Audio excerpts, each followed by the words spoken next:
Saudaraku, pernahkah engkau bertanya dalam hati, apa sebenarnya yang dibawa para nabi sejak zaman Nabi Adam hingga Nabi Muhammad SAW? Mengapa risalah itu begitu penting, hingga darah para nabi ditumpahkan, para sahabat disiksa, dan umat pilihan diuji dengan peperangan, penindasan, dan fitnah tiada henti?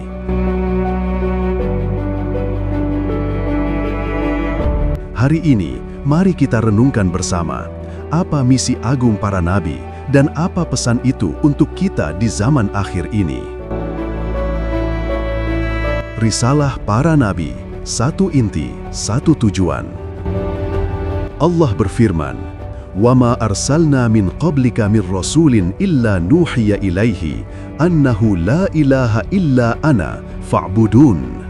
Kami tidak mengutus seorang rasul pun sebelum engkau, wahai Muhammad, melainkan kami wahyukan kepadanya, tidak ada sesembahan yang berhak disembah selain aku, maka sembahlah aku. Quran Surat Al-Anbiya ayat 25. Inilah inti dakwah para nabi, yaitu Tauhid. Mereka datang membawa misi tunggal, mengajak manusia menyembah Allah semata, menjauhi Taghut dan menegakkan keadilan di bumi. Apa itu Taghut? Dalam istilah syar'i, Taghut adalah segala sesuatu yang disembah selain Allah. Taghut bisa berupa berhala, setan, kekuasaan, hawa nafsu, perjudian, atau segala sesuatu yang dijadikan sesembahan, melampaui batas dan lebih diutamakan daripada Allah. Maka jauhilah Taghut. Sejarah singkat para nabi. Nabi Adam alaihissalam diutus untuk membimbing anak cucunya agar beribadah kepada Allah. Namun sejak awal, syaitan menggoda manusia. Qabil membunuh Habil karena dengki. Dari kisah ini, kita belajar bahwa dosa pertama manusia adalah mengikuti hawa nafsu dan menolak ketetapan Allah. Nabi Nuh alaihissalam berdakwah 950 tahun menyeru kepada Tauhid. Kaumnya menolak, mengejek, dan hanya sedikit yang beriman. Allah berfirman, فَكَذَّبُوهُ فَأَنْجَيْنَاهُ وَمَنْ مَعَهُ فِي الْفُلْكِ. Mereka mendustakannya, maka kami selamatkan dia dan orang-orang yang bersamanya dalam bahtera. Quran Surat Al-A'raf ayat 64. Nabi Ibrahim alaihissalam menghancurkan berhala, menyeru Tauhid. Namun ia dilempar ke dalam api oleh kaumnya. Namun Allah berfirman, Qulna ya naru kuni bardan wa salaman ala Ibrahim. Kami berfirman, wahai api, jadilah engkau dingin dan penyelamat bagi Ibrahim. Quran Surat Al-Anbiya ayat 69. Nabi Musa alaihissalam melawan Fir'aun yang zalim. Fir'aun membantai bayi-bayi, namun Musa tetap teguh membawa risalah Tauhid. Namun yang terjadi, kebenaran pasti menang meski berhadapan dengan penguasa paling kejam. Nabi Isa alaihissalam menyeru kembali kepada Tauhid, meluruskan penyimpangan Bani Israel. Namun mereka berkhianat, ingin menyalibnya. Allah angkat Isa ke langit dan menyelamatkannya. Quran Surat An-Nisa ayat 157-158. Nabi Muhammad sallallahu alaihi wasallam, penutup para nabi, pembawa rahmat bagi seluruh alam. Beliau diusir, dihina, diperangi hanya karena menyeru La ilaha illallah. Allah berfirman, وَمَا أَرْسَلْنَاكَ إِلَّا رَحْمَةً لِلْعَالَمِينَ.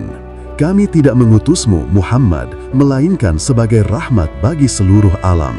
Quran Surat Al-Anbiya ayat 107. Mengapa dakwah para nabi ditolak? Karena risalah mereka menentang kesombongan penguasa. Karena Tauhid menghantam akar keserakahan orang kaya. Karena syariat membatasi hawa nafsu. Rasulullah sallallahu alaihi wasallam bersabda, Asyaddun nasi bala'an al-anbiya, thumma al-amthalu fal-amthalu. Manusia yang paling berat cobaannya adalah para nabi, kemudian yang terbaik setelah mereka, lalu yang terbaik berikutnya. Siapa saja mereka? 1. para sahabat Nabi Sallallahu Alaihi Wasallam. Mereka adalah generasi pertama yang beriman, hidup bersama Rasulullah Sallallahu Alaihi Wasallam, menerima wahyu secara langsung dan menolong beliau, seperti Abu Bakar As-Siddiq, Umar bin Khattab, Uthman bin Affan, dan Ali bin Abi Talib radhiyallahu anhum. 2. Tabi'in, generasi setelah sahabat yang bertemu sahabat Nabi Sallallahu Alaihi Wasallam dan belajar langsung dari mereka, seperti Hasan al-Basri, Sa'id bin al-Musayyib. 3. Tabi'ut tabi'in, generasi setelah tabi'in, mereka masih dekat dengan sumber asli ajaran Islam, seperti Imam Malik, Imam Auza'i. 4. Ulama yang menjaga agama, orang-orang yang mewarisi ilmu para nabi. Rasulullah Sallallahu Alaihi Wasallam bersabda, "Innal ulama'a warathatul anbiya." Sesungguhnya para ulama adalah pewaris para nabi.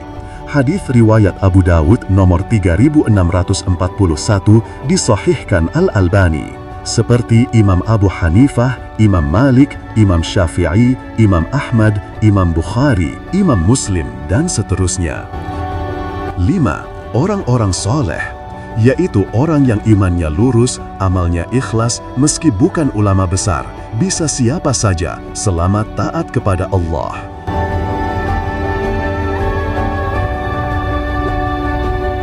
Zaman akhir dan kita, lihatlah dunia hari ini. Genosida menelan ribuan nyawa tak berdosa. Riba, pinjol, hutang membelenggu umat. Zina, pornografi, rusaknya keluarga.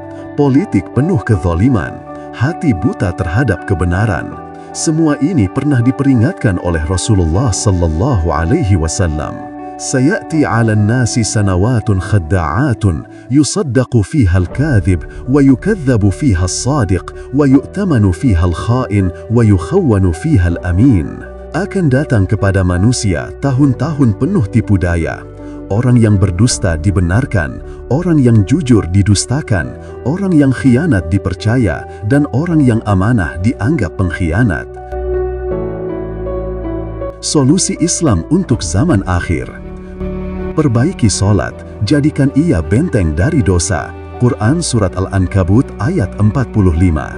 Pegang teguh tauhid, jangan bergantung pada manusia atau dunia, hanya kepada Allah semata.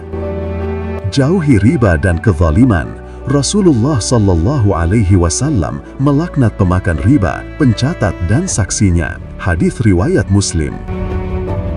Tegakkan amar ma'ruf nahi munkar, berbuat baik dan menjauhi kemungkaran.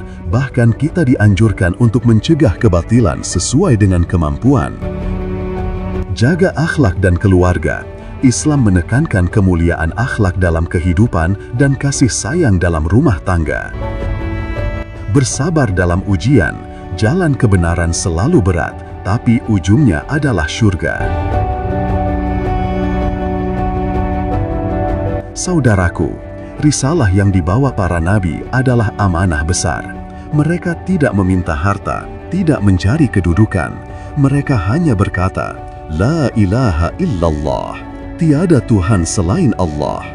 Jika para nabi rela disiksa, diusir, bahkan dibunuh demi tauhid, apakah kita rela menjadi generasi yang mengabaikan Islam dan hanya menjadikannya sebagai identitas, bukan amalan?